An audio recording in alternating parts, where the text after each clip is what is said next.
I'm live. There you go. Hello to those of you on YouTube. I was downloading the video from YouTube, and the audio is terrible on YouTube. The audio is beautiful on Facebook. Now, why is that? Why would that be? I don't get it. It was really pitiful on YouTube. Bass sounded like it was, just really raunchy audio, and I don't understand why.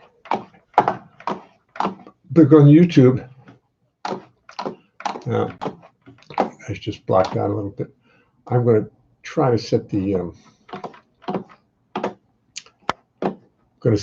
sound a little lower on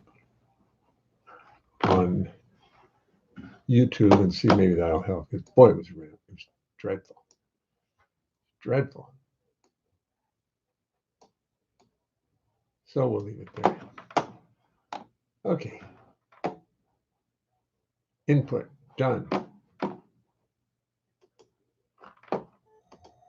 Oh, please go away.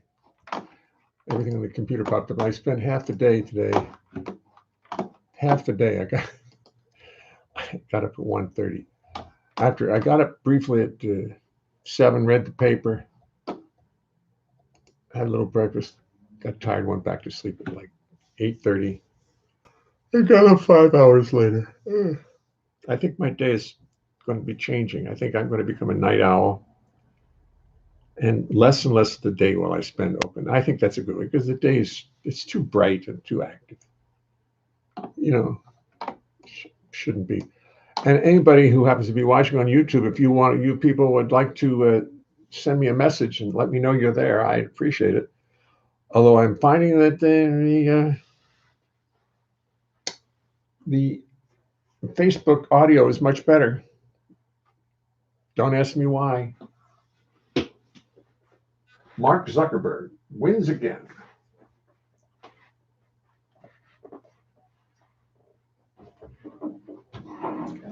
Okay. I'm going to turn this so it looks properly on the situation.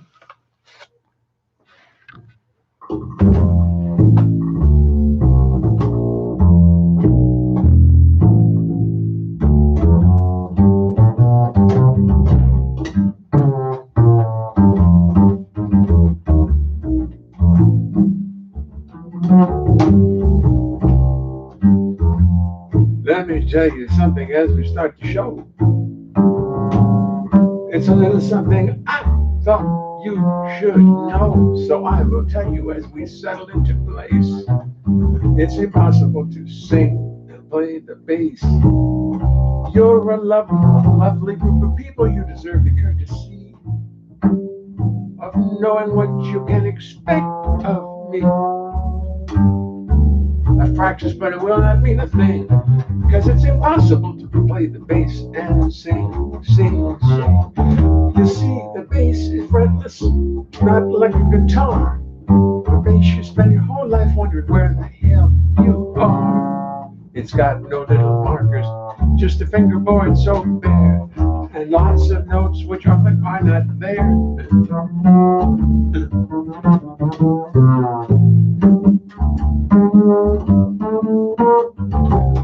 Then when you start singing, you've got lyrics on your mind, and the notes on bass become impossible to find. To remember lyrics, melodies, bass lines, and chords is no less a miracle than the Lord's. Wah, wah, wah, wah, wah, wah, wah, wah, wah. So as I make 1,000 errors, sit there and be kind.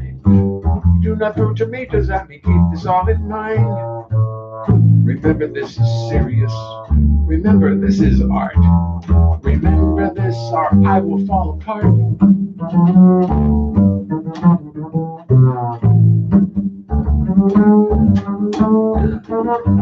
Then I'd have to pray to God to come and intercede. And she'd only laugh at my wanton greed. She made the rules for molecules, atoms, time, and space. Yes, she made the rules for molecules, atoms, time, and space.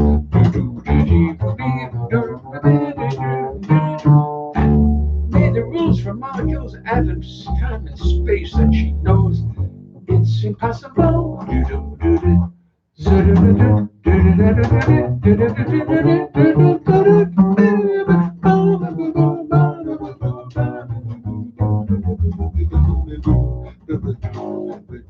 To sing and play the bass.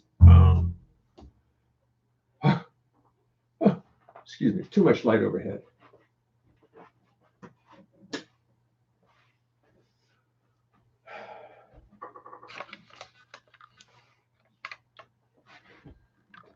Now this needs to be tilted a little more down, just a little more down. I like that. That's better. Somebody requested this song. Oh, I'm sorry. Wait a minute. Now that light, I didn't realize that light's aimed the wrong way, and I'm being. This is not good. Go away.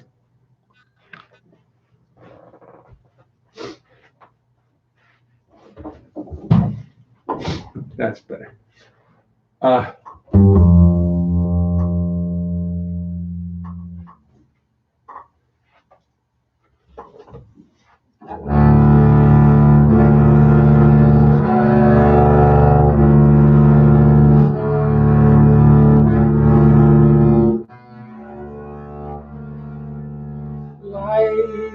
in the Middle Ages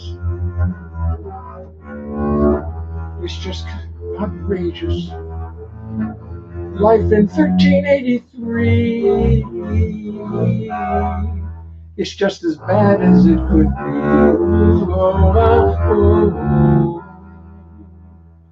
Life in the Middle Ages, lousy work, rotten wages. You till the soil all day. There's never time to play in the Middle Ages. In my little village, we try hard not to think. In my little village, all we do is work and drink till the soil casts the wine. Get drunk and everything's just fine in the Middle Ages.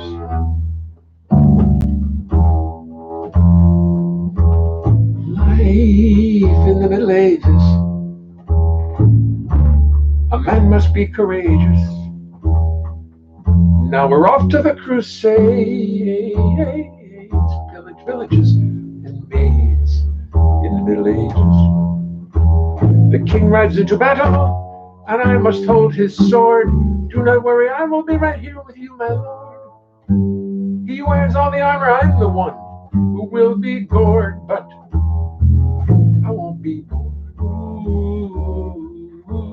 In the Middle Ages. Life in the Middle Ages. The plague is so contagious. Where did I get this nasty cough? Why is my right foot falling off? In the Middle Ages. The Middle Ages, such a peculiar fate. It's amazing anyone lives long enough to mate till the soil past the wine. Get drunk and everything's just fine in the Middle Ages. In the Middle Ages.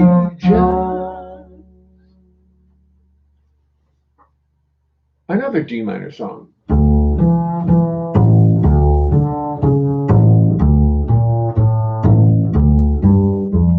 I pull into a parking lot. I take my bass out of the car and oh so gently lay it on the ground. I wait for the attendant and meanwhile pet the friendly German shepherd that is sniffing all around. The parking lot attendant calls out. I go over to him, but I see a funny look upon his face. He's trying to be nonchalant as behind my back His friendly German shepherds peeing on my face. I turn around, I see the hound. I'm simply flabbergasted by this. Is a disgrace. Unless, of course, it is a message from the gods, a cosmic commentary on the way I play the bass. But then I realize, of course, this is no accident. This is a message, it's a sign. This strange event was only meant to indicate that happiness, good luck, and good fortune would be mine. The gods have sought for years and years to find the perfect person, and now their search is done. This divinely inspired German shepherd has sniffed around and sniffed around till finally he has found the chosen one. The chosen one. I really do believe it. It lets me feel much better. It helps to lessen my dismay. But the simple fact is that a German shepherd peed upon my. But the simple fact is that a German shepherd peed upon. But the simple fact is that a German shepherd peed upon my face. This must be my lucky day.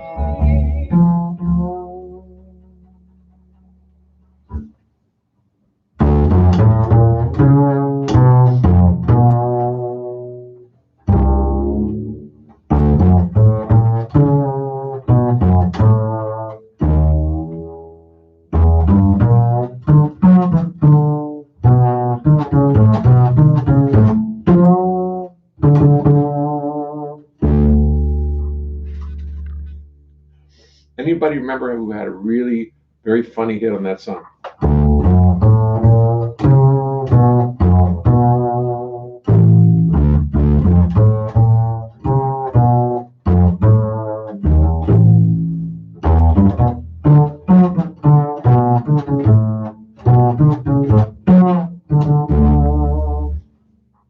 First person to answer correctly wins nothing, except my undying gratitude. Do I have another D minor song? Oh, I'm in D minor. What's another D minor song?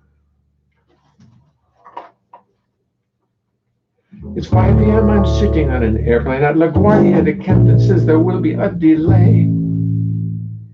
Oh no, this isn't good. You see, I've got to be in Washington, D.C. tonight to play for Mel Torme.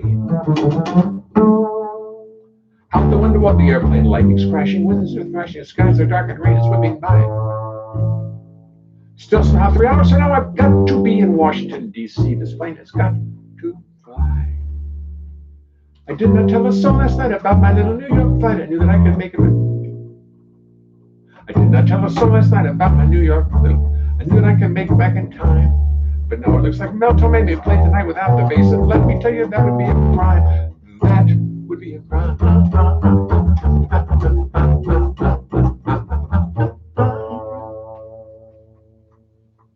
I really hate to say it, but I think my luck has finally run out. My warranty has just expired. Because if I am not in Blues Alley tonight at 8 o'clock and playing bass for Mel Torme, I will be fired. I've been around 6:35, the engines roar, they come alive, and seconds later we are in the air. I begin to think that there is hope that I may somehow make this gig tonight. Or do I even dare? But Lord, the weather's terrible. We're flying right through thunderstorms, yet the captain just keeps pressing on. Now the airplane's diving, dumping, jiving, jumping, bouncing, pumping. I think I can see the White House long. It defies all understanding how we could be really landing, but at 7:30 we touched down. Congratulations, Captain. No, I never had the slightest doubt. Now, pardon me, I've got to get downtown. I tell the taxi driver, I get a taxi right away with absolutely no delay. I tell the taxi driver of my plight. Before we even settle down, he mashes that old pedal down. We fly to town as we make every light.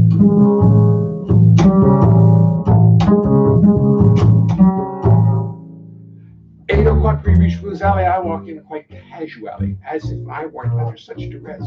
I saunter through the restaurant trying to look nonchalant, but inside I am a total mess. I see the show has not begun. They're waiting for me. Oh, isn't this fun? I don't think I'll survive.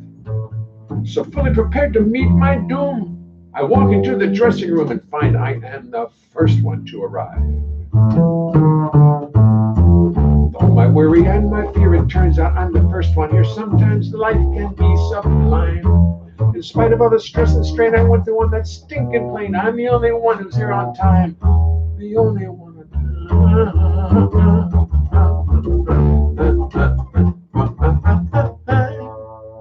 Then around 8:35, the others frantically arrive, apologizing all the way. They're rushing around, they're in a panic like musicians on the Titanic. I tell them, fellas, it's okay. Everyone, including Mel, is rushing around upset as hell, while me, I am as calm as I could be. Here I almost blew this gig, I almost screwed up really big, but now I'm Mr. Trump Punctuality. That's me. I was absolutely certain I could never make this curtain. This gig would be the death of me. I could feel the noose around my neck, I was a total nervous wreck, but now, Mr. Punctuality. It's 5 p.m., I'm sitting in an airplane at LaGuardia. The captain says there will be a delay. Oh no, this isn't good, you see. I've got to be in Washington, D.C. to play for Mel Torme. I am on time, and everything is okay. Okay, and I'm gonna play for Mel. Super doopy doop up up a doo doo doo doo doo doo a Torme. That's a D minor song that ends in E flat. And here's my best known D minor song.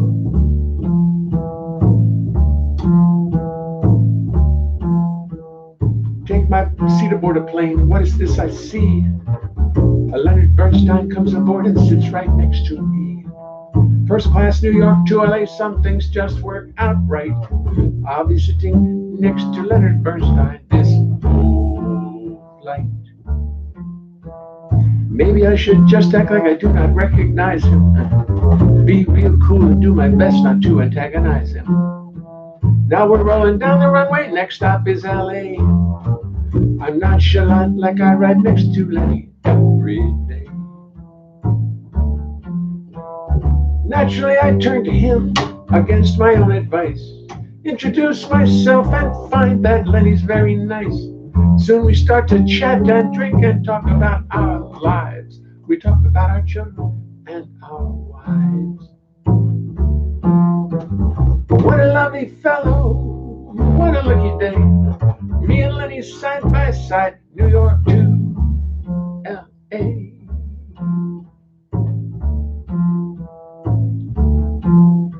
Soon we're sitting, drinking, talking, chatting like the best of pals. Soon we're sitting, talking, drinking. Soon we're sitting, drinking, talking like the best. Soon we're sitting, drinking, chatting like the. So we're sitting, chatting, drinking. I forget how it goes. So we're sitting, drinking, talking like the best of pals. Talking music, life, and art, death, and root canals. Now he's interrupting me, but really that's okay. Cause he's a lovely fellow and he's got a lot to say. I recite some songs I wrote, he recites them back. For poetry and music, he seems to have a knack.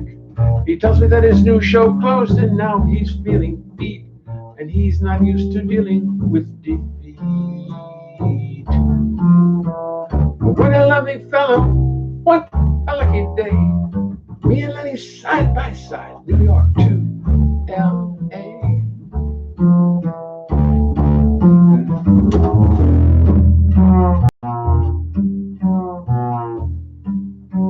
He does the London Times crossword, 10 minutes and he's through. He does the puzzle with his pen, I do not have a clue. What an intellectual but a warm and friendly guy. We talk about the world below as we sail through the sky. Finally I feel the airplane starting to descend. And I know this lovely day is coming to an end. But I trace and seat backs up just like you're supposed to do. Land with my friend, a fond adieu. But what a lovely fellow, what a lucky day. Me and Lenny side by side, New York to LA. What a lovely fellow, though really I must say, I've not heard from Lenny since I left him in LA. Not a blessed word from Lenny since I left him in LA.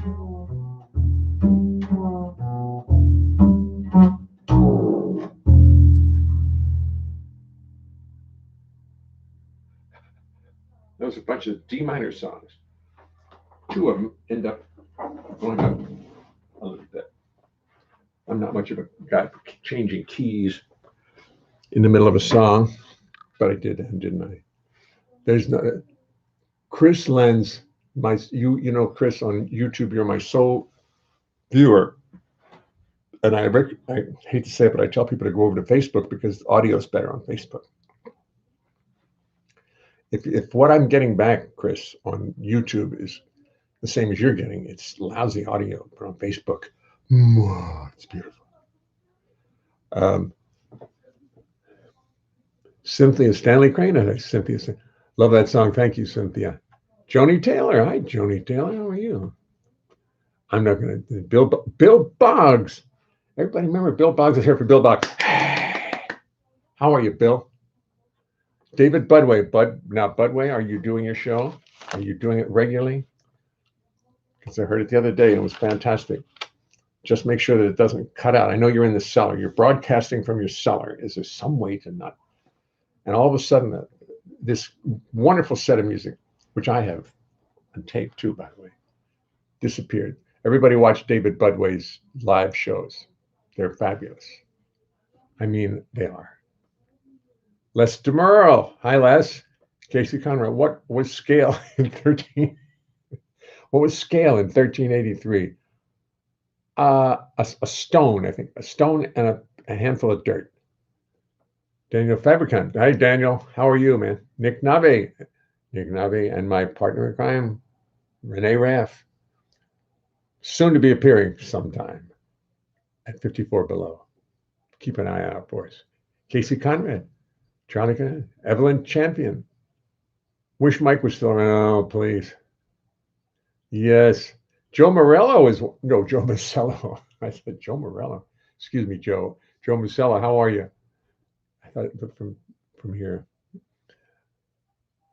The opening internet struggle. This is my favorite part, the opening internet struggle. Well, thank you, Doug, because it is. It is. And I've given up on YouTube. I'm about to. Well, wait, but there's people watching now. Dr. Judy says, I don't do Facebook, says Judy Schlesinger angrily.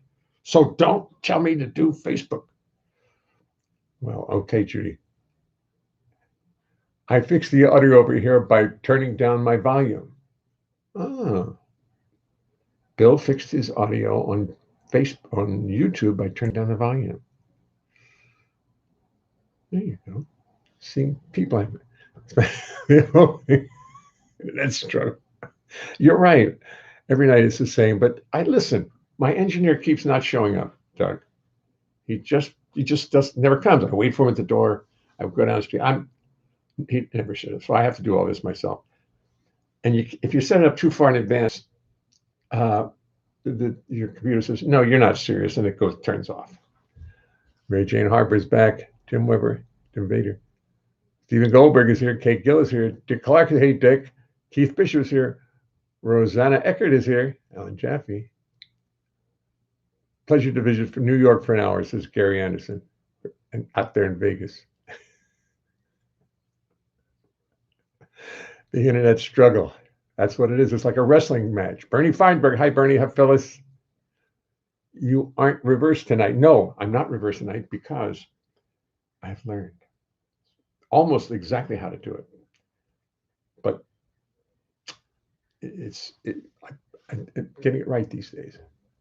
Stephen Goldberg, Madeline Newman, Stephen Dwyer. Mark, you are a part of this. Everybody's a part of this. And I decided tonight that I think the applause is going to continue on for a long time. We're all going to just get out and meet each other at 7 o'clock at night and applaud. And applaud for everything that everybody has done for us. These people who are getting this, are subject themselves to this. I mean, here we are hiding. I'm sitting up in my house all day long. I go out occasionally. I go out to clap And every once in a while, my wife and I go to a store, and it's like we're going to rob a bank. We're so prepared, with the mask and the gloves and the this and the that.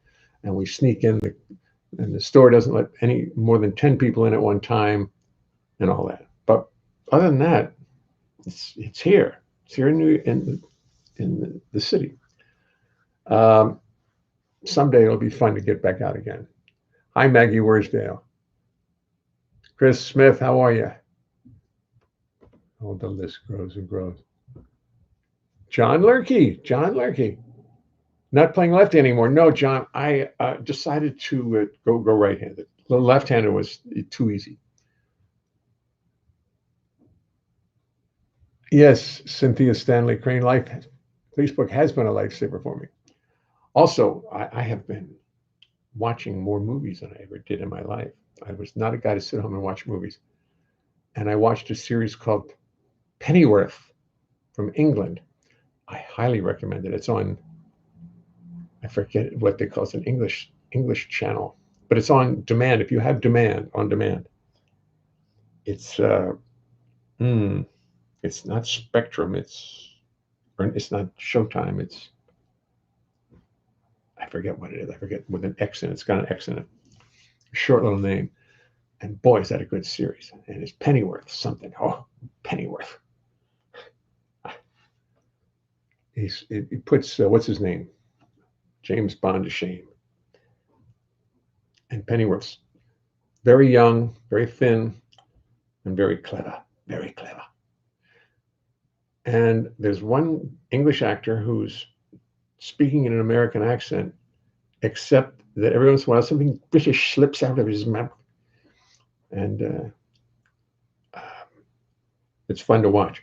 He's, and I can imagine how the Brits must laugh when we try to do English accents, because we're terrible at it. Everything comes out American except a little ew, ew, ew. Anyway, somebody asked me about my T-shirt. Is this the same T-shirt every night? No, as a matter of fact, I like black because I like black, but I have at least 40 black T-shirts. There was a store on Broadway that was selling them, very nice, stretchy, comfortable T-shirts, really good, for $8. Now, I don't know what truck they found them on. I didn't ask. I just I'd go by and buy a couple, and go by, and all of a sudden my closet's filled with these, and I like it. I mean, it goes good with gray hair. You know what I mean? I don't like colors on me. I just don't like colors. My piercing blue eyes, that's enough color. And they're not quite as blue. Hey, Bill Warfield, they're not quite as blue as they used to be. Okay, that was my D minor medley. Now, let me see how many songs I know in, how many songs of mine are in G? I don't think a lot. Besides,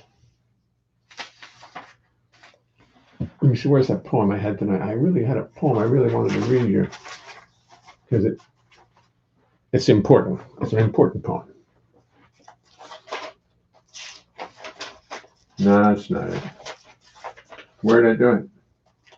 What did I do with it? In the process of getting here, what did I do with my pen? Oh, poop. I printed it out too. No, it's not over there. Somehow I've managed to lose it. Is this it? Is this it? Yes, okay. This is my protest against the now defunct National Basketball Association. I played basketball in high school. I was a good basketball player. But I was doing too much music, and I never really got serious enough about it because I was playing too much music. But I was a good basketball player. And traveling, I never traveled. And when I watch the NBA players play today, they travel like crazy. It's disgusting. So I wrote, and this is one of the poems I write, and then maybe I'll turn it into a song, maybe not. When you watch professional basketball, what's the thing you see? people traveling with the ball. And that really gets to me. The referees don't call it. They act like they are blind. Everybody travels with the ball, and it really blows my mind. Back in high school, there was one rule that I understood. That traveling was bad, and that was when bad meant bad, not good. That's a pretty good line. I actually like that. Back in high school, there was one rule that I understood, that traveling was bad, and that was when bad meant bad, not good. Every other law of life I did chose to ignore, but I would never ever travel on the basketball floor. The traveling rule was sacrosanct, a serious life infraction. You did not travel, and you enjoyed a sense of deep satisfaction. Traveling was one rule you simply didn't violate. Violate, oh, this is bad accenting, because it's going to rhyme with debate. Everybody knew the rules, and there was no debate. You do not take more than 2 steps once you hold the ball. Now pros take 2 or 3 or 4 with no problem at all. These are gross infractions of the only rule that mattered. My entire infrastructure has been ripped apart and shattered. The poem goes on, but just don't travel with the ball.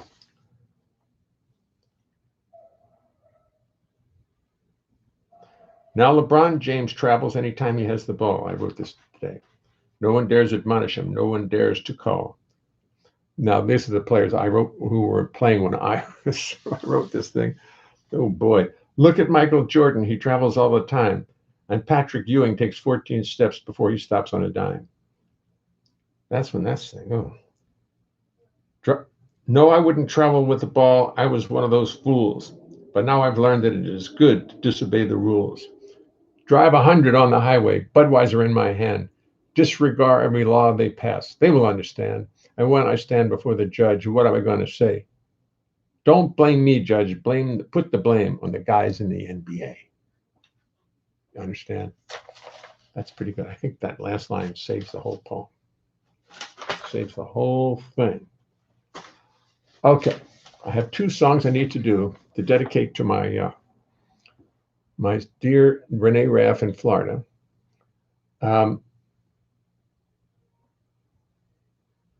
They're my version of love songs. They're not really love songs. Andy Watson. Hello, Andy. Michelle Pearl Mobley. Al Ham. Al Ham is watching. Hey, Al, how are you? Gee whiz. Stephen Goldberg. Hello, Bill Warfield. No, they're talking to each other. I've told you, don't text each other during the bass solos. It's very distracting. Oh, go ahead. Go ahead. I don't care.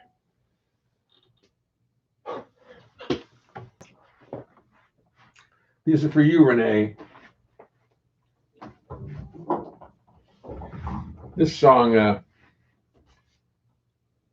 got performed by Audra McDonald at Carnegie Hall in one of her early concerts.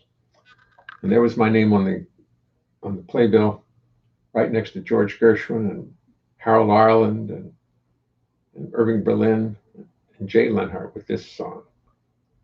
That was maybe the high point. Oh no, my real high point, let's face it, was winning my MAC Awards. There's 2 of them. The one around his neck is the 1990. Well, you all know this. You explain it to each other. But does that star? I need to shine that star up. Excuse me for a second. Oh, look at that. Oh, that's pretty. Look at this. Get ready to be blinded. No, it looks the same. Okay. All right, it's the same. Anyway.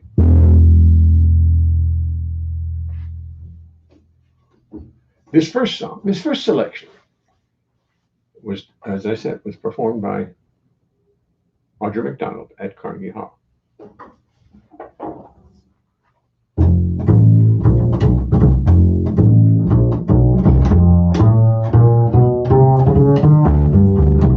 My dog, you eat my frog, you drink up all my gin. You lay at the moon, you sleep till noon, then you never tell me where you've been. I buy you clothes, I fix your nose, I steal you ruby rings. You break the rules, you pee in pools, you do outrageous things. A woman, I lie, I cheat, I steal, I cry for you, woman. Woman, I'd lay down my life and die for you, woman.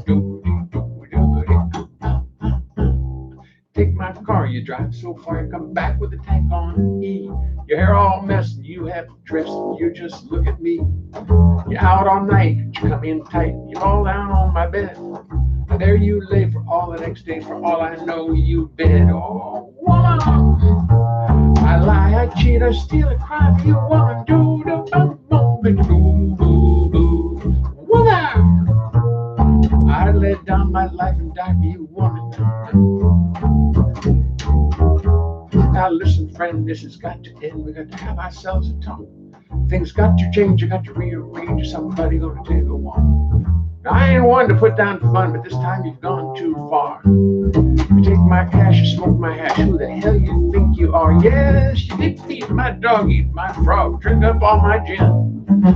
Bathe the moon, sleep till noon, and you never tell me where you've been.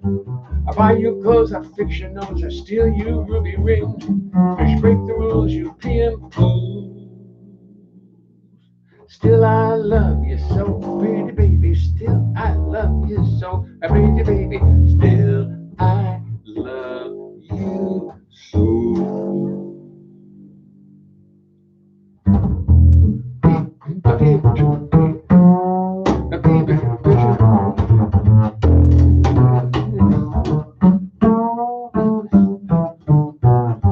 You say you've got her number.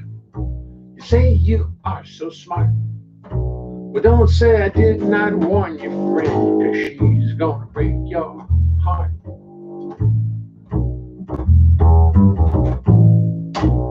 You say that I don't scare you. You're as brave as you could be. Well, she'll have you howling like a dog in the kennel. Now just you wait and see, because she's mean. She's mean. She's a genuine, bona fide heartbreak machine. Baby,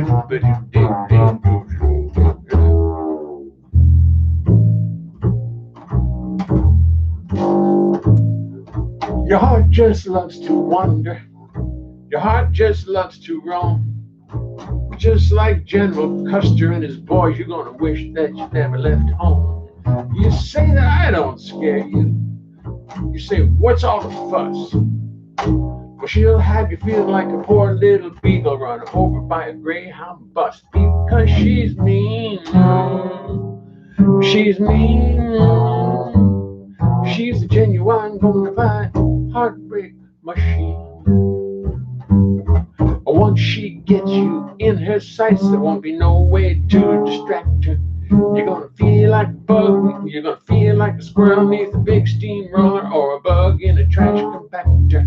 Like a piranha in a fish tank, she's gonna chew you right apart. Just like a possum beneath an 18-wheeler, she's I'm gonna crush your heart, because she's mean. She's mean. She's a genuine, bona fide heartbreak machine.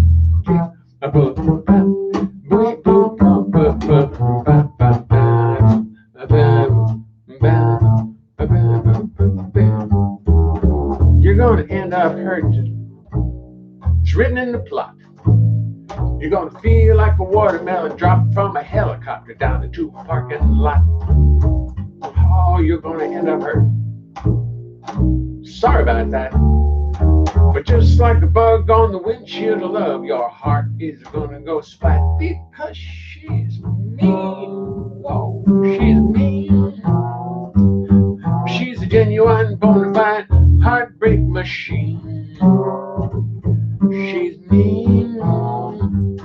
She's a genuine, bona fide heartbreak machine.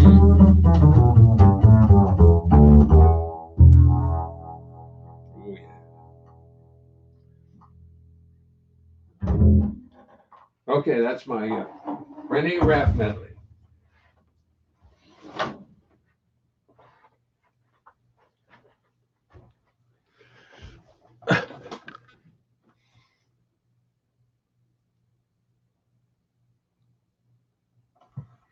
Jen, I'm sorry it's so hard on YouTube to find me. I try to put it in there, but I don't know. They don't make it easy. If you got Facebook, it's easy. I mean, maybe they're going to get mad at me for saying that, but it's true. It's just not easy to negotiate all that. Oh, I just knocked you all up on the floor. I was trying to take this little computer card out from under the tripod, and I almost put the whole Facebook audience on the floor. Would have been terrible. I'll put this over here. I found out what was making my piano buzz last night. It was a battery on the strings. Now it's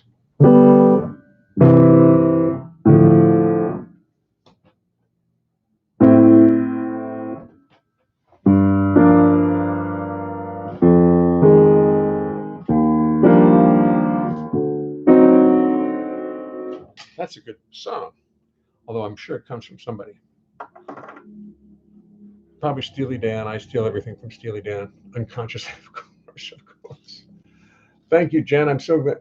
You're better than you, Master J. Nick Navi. Amazing Renee's medley. Thank you very much, Nick. How's it sound, Nick? Does it sounded okay? Because it sounded miserable on YouTube when I played it back. When I played back the video, they took it off. But the Facebook videos are incomplete. I don't know. I can't figure this out. Cannot figure it out. Let's see who's here. Michael DiClemente, Francis. Oh, Rodriguez, Francisco. John Mastriani. Hey, John, how are you, man? Joni Taylor, she's back. She's hearts and smiles and applause. Can't beat that. Al Ham is watching. That's great. That's great. 7:49. Da da da da da da da da da. Oh.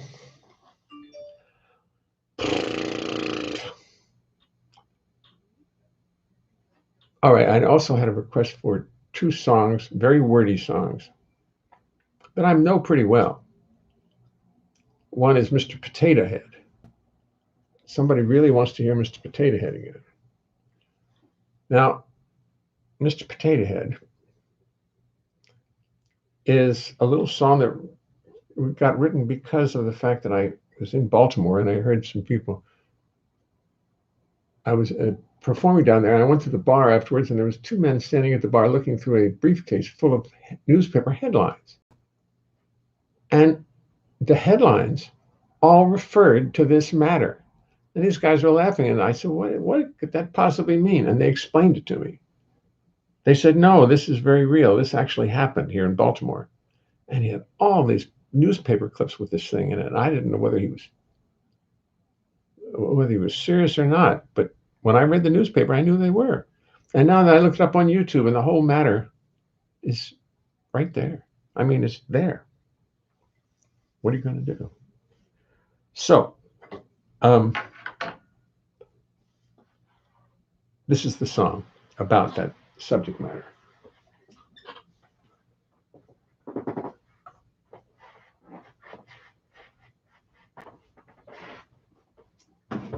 It's about a man's hobby. This man actually had a hobby, and it created quite a rift. The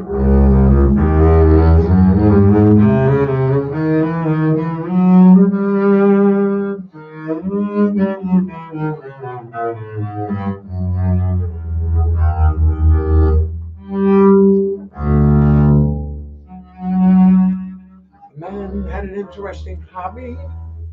It seemed that sculpting was his gift.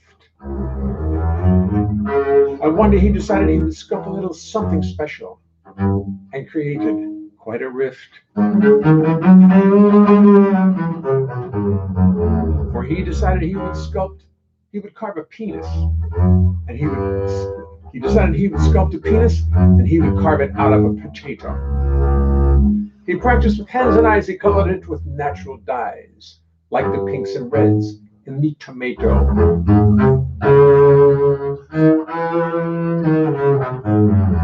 Those who saw it say it was amazing in perfect detail, down to the smallest part.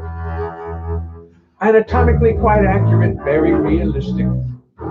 They say it was a work of art, a work of art. But I will spare you further detail. Just understand the thing looked very, very real. But keep it forever he just could not. It was a potato and started to rot and lose its sex appeal. So our sculptor took his interesting potato, put it in a plastic bag, threw it out. Naturally, a woman found it. Naturally, she was astounded, called the cops, who did not have a doubt.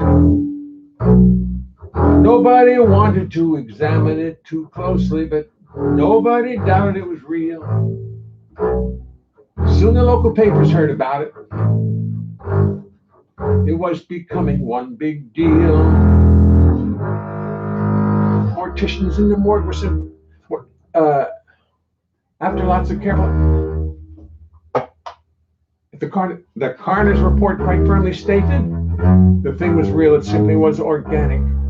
Microscopic slides show that it had been alive, but there was no need to panic. Morticians in the morgue were simply mortified. They'd never so much as lost an inch of colon.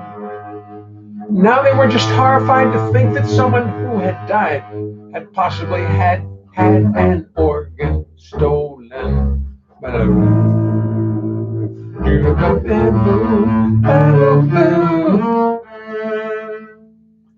After lots and lots of careful testing, every chemist in the lab could see the subject matter did consist of living cells and chromosomes. So really, what else could it be? TV stations loved the story, and they had their fun like TV stations will. They showed the woman who had found it in her little store, surrounded by hot dogs cooking on the grill. On the grill.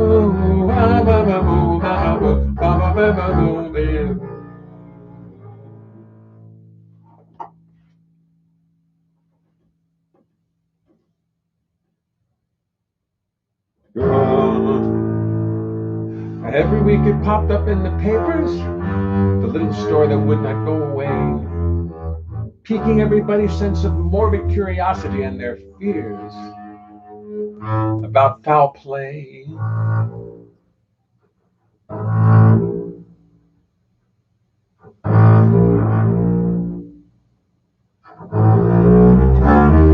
Meanwhile, our sculptor simply laid low. Why let the cat out of the bag? Even though he knew he'd not done anything illegal, he knew he shouldn't brag. Finally decided it was time to tell the truth. It was the only thing to do. But no one down at City Hall believed a word he said. They simply did not think this story could be true. Some say it was decadent, others say it was time well spent, others philosophize like Plato. But there can be no dispute, he really truly carved a root. It absolutely was a penis, just not of the proper genus. A very good joke if you think about it. It's really an accurate, good joke. Anyway, it's clear to see the whole thing was a fallacy. I knew you'd get that one. Let's hear it for the bold creator of this old and cold dictator. A man and his interesting potato. My story does not have a funny ending, no. A little joke that we might laugh about. I mean, the people in Baltimore finally just got tired of the subject matter and the whole thing simply...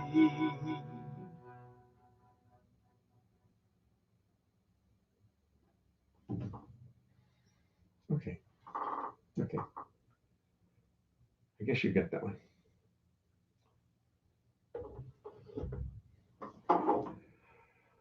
Okay.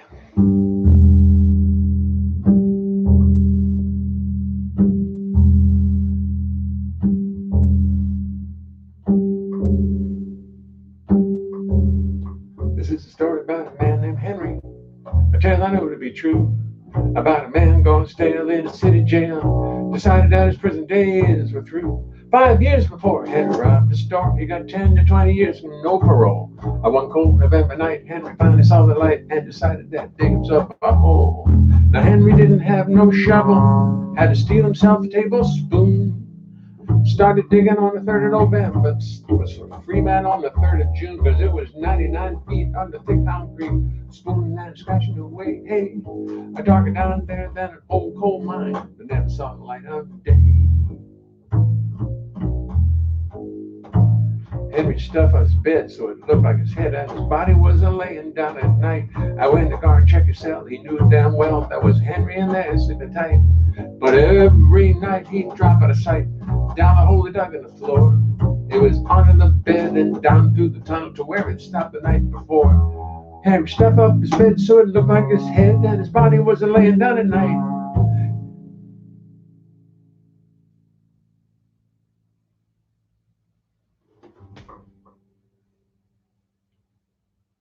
I forgot how it goes.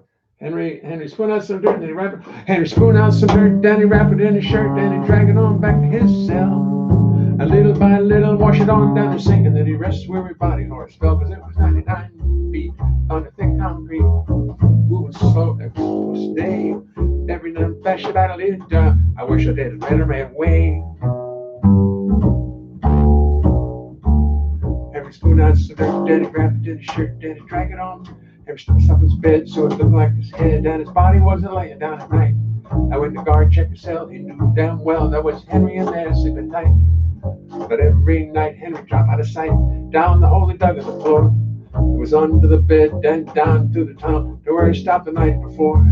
Henry spooned out some dirt, then put it in the dirt, and wrap it in his shirt, and drag it on. Henry spooned out some dirt, wrap it in his shirt, and drag it on back to his cell. And little by little, wash it on down the sink, and then he'd rest his weary body for a spell, because there was 99 feet under thick concrete, moving sticks, spooning and scratching away. Yay, dark down there than an old coal mine, but never saw the light of day. Finally, one summer morning, the papers had a story to tell about a model prisoner named Henry, who was not to be found in his cell. Henry didn't show at mess that morning or to work that afternoon, and all they found was a 99-foot tunnel and an old tablespoon. The papers ran a picture that morning of the warden looking mighty pale. Seemed to never figured on the day anybody dig his way out the Baltimore City jail, because it was 99 feet under thick concrete, nothing but a tablespoon. Boom, dark down there. Started digging on the 3rd of November, was a free man on the 3rd of June. Unfortunately, there's more to my story. Henry was like me and you. His tongue got to wagging and he got to bragging about what he done so everybody knew. The warden's boys heard all of Henry's noise and they threw him on back in the cell. This time they gave him the penthouse survivor because they learned that lesson well. Henry never made proof, couldn't dig another hole, and these days he's finally free. They left the legend and a tunnel behind them, and the both as real as they could be, because it was 99 feet on thick concrete, swirling and scratching away. Hey, darker down there than an old coal mine. They never saw the light of 99 feet on thick concrete, moving slower than a snail. But every night while the warden slept tight, little Henry was escaping. Little Henry was escaping. Little Henry was escaping from jail. Oh, yes, you did it.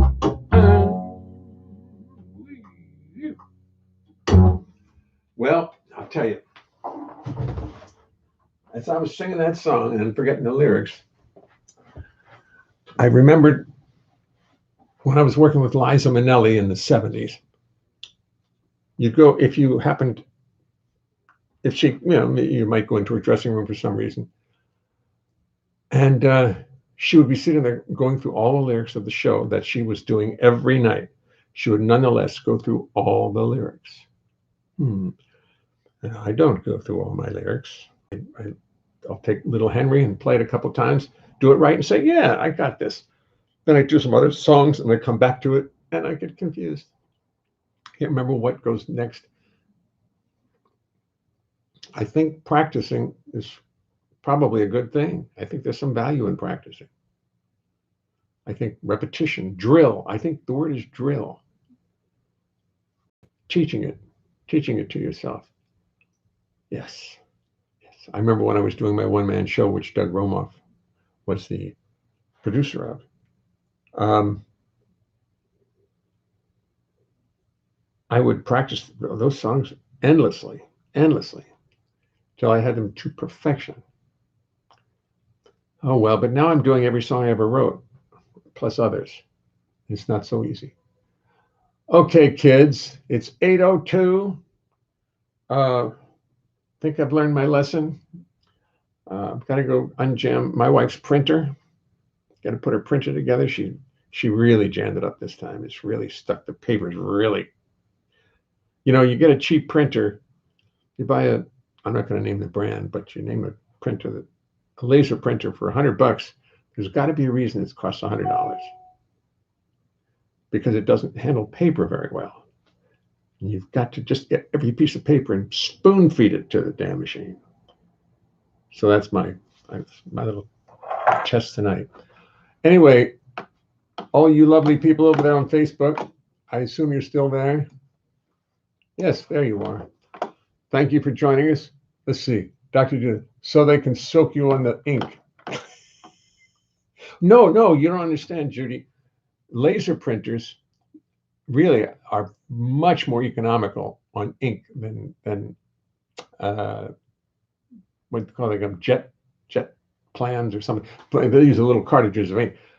The laser thing really is much more economical, because the ink lasts 4 times as long on a laser printer than it does on a ink deal. Print jet, laser jet. I think they call it laser jet or some crazy thing like that. Laser printer better, says Chris Lentz. Inkjets, thank you, Judy Sleep. Inkjets, thank you. I'm an inkjet. I have a Samsung laser printer, very good. Chris says, Ignavi, my potato, my daily porno. Thank you. It's not porno. It's not even gratuitous. It's just a real fact. Inkjet, thank you, everyone. I'm telling you, I have to keep my YouTube people here because they're fast. They come back with the answers so quickly. Inkjet printer, inkjet. But the lasers are better.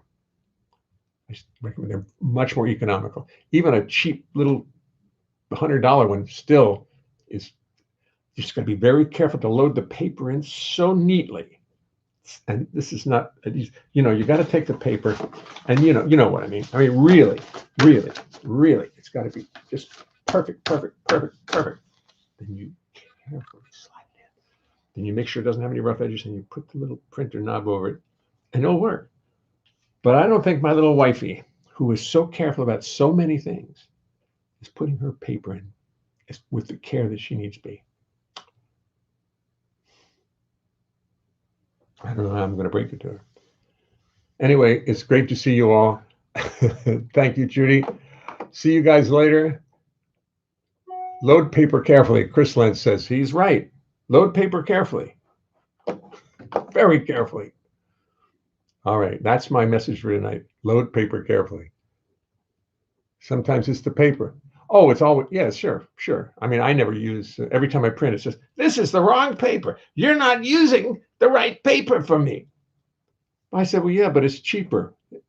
It's much less expensive than your company's paper.